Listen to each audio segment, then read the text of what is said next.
Pencarian korban banjir bandang di Kabupaten Luwu masih terus berlangsung. Salah satu korban yang dinyatakan hilang terbawa arus saat terjadi banjir di Sungai Suli, Kabupaten Luwu, jasadnya telah ditemukan oleh tim SAR gabungan Minggu siang tadi.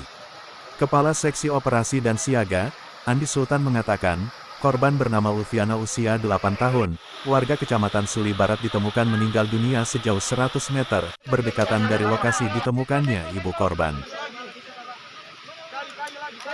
Oke, pada pukul 8 tadi, tim SAR melakukan briefing dan langsung melakukan pencarian di wilayah dengan 8 sektor.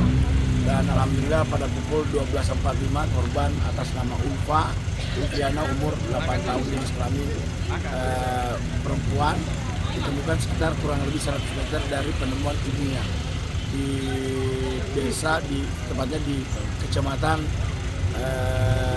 Suli Barat dan Desa Kaili.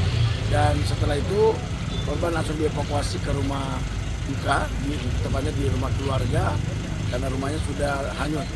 Dan saat ini proses pemakaman tadi pada pukul 17.00.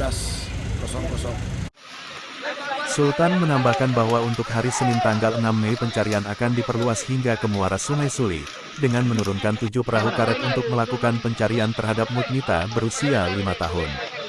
Diketahui bahwa sebelumnya telah terjadi banjir di Kecamatan Suli, Kabupaten Luwu, yang mengakibatkan korban jiwa.